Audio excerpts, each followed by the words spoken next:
Every consumer of fuel in Ireland is missing out on a clean, reliable solar technology that could cut fuel bills by up to 65%. We may be one of the world's cloudiest countries, but when it comes to solar thermal energy, does that matter? Paul, it's easy to talk about the sun on a day like today, but we're not known for the sun. No, we're not known for the sun in Ireland, that's for sure.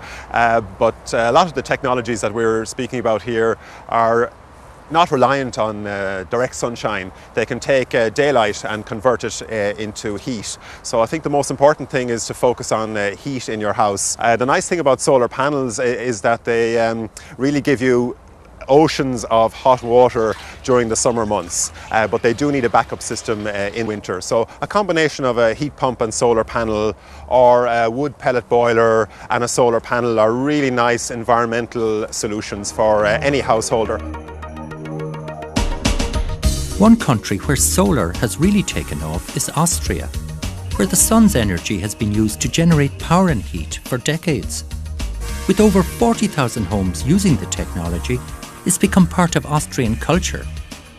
The government supplies generous grant aid, and in certain public places, a new art form has been born. We went to Gleisdorf to find out more. Why has solar energy taken off in Austria to the extent that Austria is the capital of Europe regarding solar energy? This is really a funny story because Austria, as a matter of fact, does not have more sunshine than Ireland. Right. Yeah, we have about the same climate. I mean, it's colder here in winter, but basically they have the same amount of sun. In Austria, the whole story started off after the oil crisis. Everybody was... Back in the mid-70s. Back in the mid-70s, everybody was really upset and thought, what are we going to do? And here's the solution, solar energy. As time went by, people got lazy and said, why should I make my solar collector myself? I'll buy one. And the industry caught up. They were concerned that now the people were doing it themselves, and they came up with cheaper collectors, with better collectors, and that made the commercial market to grow. And the commercial market grew to a size that is the largest in Europe. So, what are the advantages of solar collectors here in Austria or in Ireland, for example? Yeah, it would be the same advantage in Ireland just as in Austria. It's quite simple. For 6 months in the year, you have free hot water. In Austria, demand for solar energy has made it cost-effective. But what about back home? We visited Thermomax, a company in Northern Ireland that exports solar thermal tubes, few of which end up in the Republic. So far the Irish market has been very poor. The main reason is that the Irish people still have the misconception that these solar tubes only work with bright sunny weather, and it's just the opposite. They are conceived, they are designed to work under very, very poor weather conditions. The way our tubes work is that they convert the light into heat. That heat is transferred to the heating system.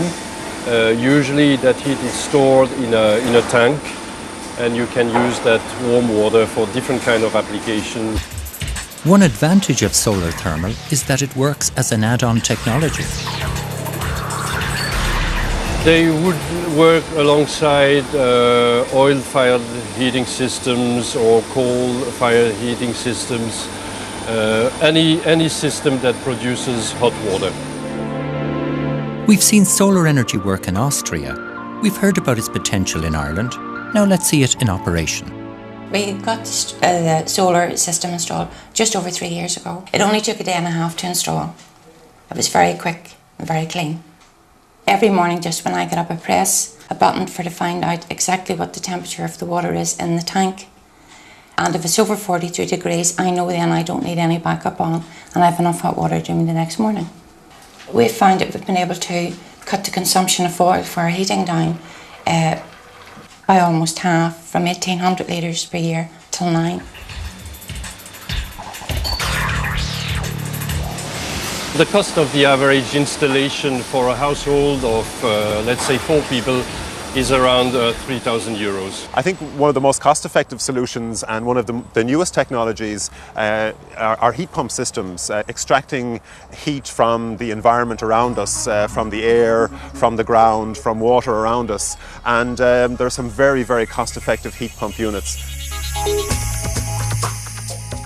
In terms of ground source heat pumps are directly related to solar energy, because we may be taking heat from a lake or a river or from the ground or from a borehole, but in all cases that heat has originated from the sun. And most of the pipes from rain, which is good news in Ireland because we get lots of pennies from heaven in the forms of rain. This house is probably about 3,500 square feet. They might use 40 or 50,000 kilowatt hours of energy in the year, and if they were to do that from oil, they might spend €2,500 on oil. Here they have floor heating, they have a borehole and a ground source heat pump. They probably do the same thing for €500. It's a really, really nice solution. 30 bills from the sun is really the motto that is very important. Anyone who's worried about the future should seriously think about solar systems.